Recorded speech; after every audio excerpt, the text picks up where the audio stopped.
আপনি ওমান এবং মালয়েশিয়া এই দুটি ভিন্ন দেশের গুরুত্বপূর্ণ কিছু খবর জানতে চেয়েছেন। ওমানের ওয়ার্ক পারমিট ফি এবং মালয়েশিয়ায় দুই বাংলাদেশের দুর্ভাগ্যজনক ঘটনার সর্বশেষ আপডেট নিচে দেওয়া হলো। ওমানে ওয়ার্ক পারমিট নিয়ে নতুন আপডেট।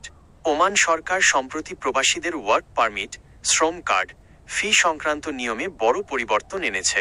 এর মূল উদ্দেশ্য হল ওমানি নাগরিকদের কর্মসংস্থান নিশ্চিত করা। ফি কাঠামো: বর্তমানে উচ্চপদে থাকা প্রবাসীদের জন্য ফি ৩০১ রিয়াল, কারিগরি পেশার জন্য ২৫১ রিয়াল এবং সাধারণ শ্রমিকদের জন্য ২০১ রিয়াল করা হয়েছে। ওমানাইজেশন বোনাস: যদি কোনো কোম্পানি ওমানি নাগরিক নিয়োগের লক্ষ্যমাত্রা ওমানাইজেশন রেট পূরণ করে, তবে তারা পারমিট ফিতে ৩০% ছাড় পায়। অনিয়মিত কর্মীদের সুযোগ: যারা অবৈধভাবে ওমানে আছেন তাদের জন্য জরিমানা ছাড়াই দেশে ফেরার বা অন্য নিয়োগকর্তার অধীনে বৈধ হওয়ার সুযোগ মাঝে মধ্যেই দেওয়া হচ্ছে। 2. মালয়েশিয়ায় পুলিশের ভয়ে সমুদ্রে ঝাঁপ দুই বাংলাদেশির। মালয়েশিয়ার পেনাং উপকূলে গত কয়েকদিন আগে এক অত্যন্ত দুঃখজনক ঘটনা ঘটেছে।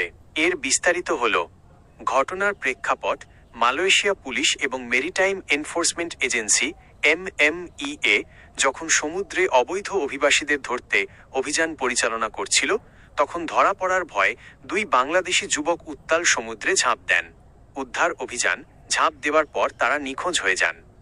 মালয়েশিয়ার উদ্ধারকারী দল দীর্ঘক্ষণ তল্লাশি চালিয়ে একজনকে জীবিত উদ্ধার করতে সক্ষম হলেও অন্যজনের খবর তাৎক্ষণিকভাবে পাওয়া যায়নি।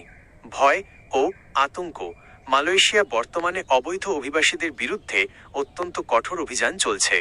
মূলত ওয়ার্ক পারমিট বা বৈধ নথিপত্র না থাকায় পুলিশের হাত থেকে বাঁচতে তারা এই চরম ঝুঁকি নিয়েছিলেন। 3. প্রবাসীদের জন্য কিছু জরুরি পরামর্শ।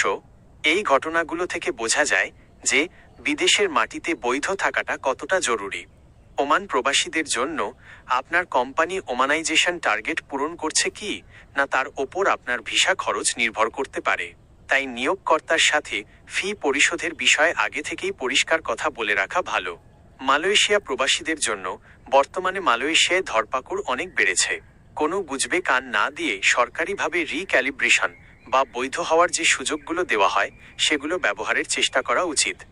আপনি কি ওমান থেকে বাংলাদেশে টাকা পাঠানোর বর্তমান রেট বা মালয়েশিয়ার ভিসা নবায়ন সম্পর্কে আরও কিছু জানতে চান?